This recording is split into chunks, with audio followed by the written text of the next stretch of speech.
So Trimble's solutions are based around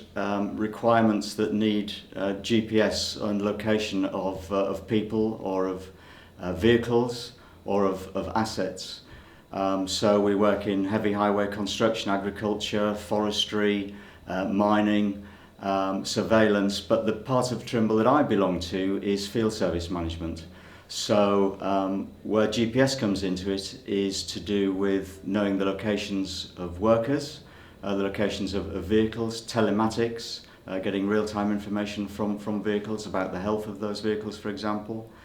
about how well people are driving by using devices in vehicles. You can work out if people are speeding aggressively, braking harshly,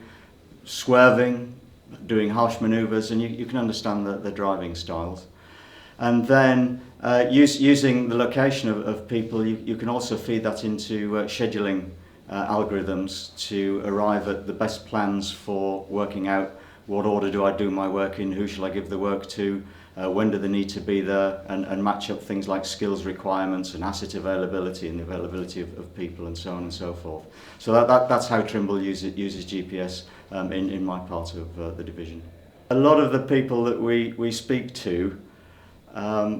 have real difficulty in getting visibility into what's going on. So some of the solutions that we offer, to me, may sound very, very basic, but to them they're quite a revolution when they're moving from paper-based manual systems to even semi-levels of automation. That can be a huge change management step. So looking forwards to what might happen in the industry in 3 years' time for many people is just not something that they're looking at the moment. However, having said that, with the more advanced customers, and we do have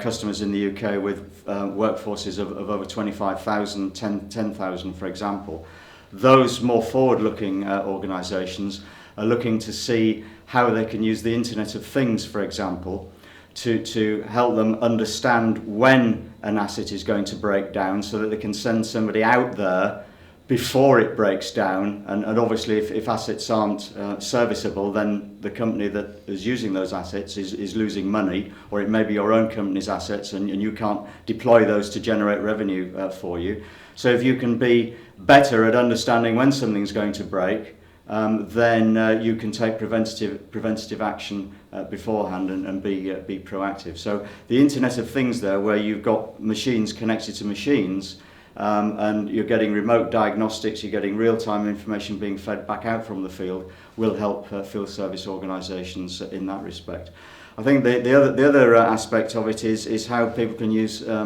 wearables. So I know one of the sessions here, I was talking to Ali Pinder at dinner last night, and he was telling me about the ideas that he's got for wearables. And we certainly see things like Google Glasses helping service companies, where you can get instructions on your glasses to help you actually do a repair and guide you through the steps that you need to take in order to fix something or diagnose a particular problem. And there's also a possibility for use that for lone worker type applications, where if somebody is working in a dangerous environment or in the middle of nowhere where there are no other people around to see if you've had an accident or you're in difficulty. In Australia, for example, they're worried about people being bitten by spiders and snakes. I mean, it's a real problem. Lone worker solutions through wearables can basically monitor your heart rate or whatever, and send alerts back to the back office to help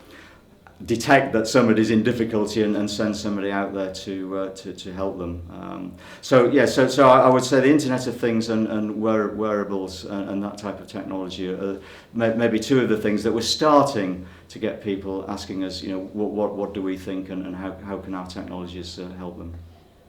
Okay, so I think the one big difference between this type of event and attending a show where you've got hundreds of stands packed with brochures and other little giveaways is that the level of interaction here is way higher than you get at those types of events. So I think that the people who come here are very motivated to come onto the stands and ask you questions, explore what you've got. The round tables are great, not only for them to find out what's going on, but me from a product manager viewpoint this morning where I attended the mobility one, just finding out what concerns people had, and maybe throwing out one or two ideas to see if they stick, or if other people have already tried those and can give me feedback that I potentially can feed into product development. So I think the level of interaction is great. I think, having spoken to some of my sales guys who've been manning the stands, one of the pieces of feedback that I would give is that we possibly could do with organisations maybe from utilities or telcos who've got bigger workforces, because I think most of the people we've spoken to, that their workforces are sort of medium to small, and obviously from a sales viewpoint, you whilst everybody's got the same problems, obviously from a revenue viewpoint, it's better for us to get larger customers. So that may be something to look at, the makeup of the people, but certainly the level of engagement has been very welcome indeed.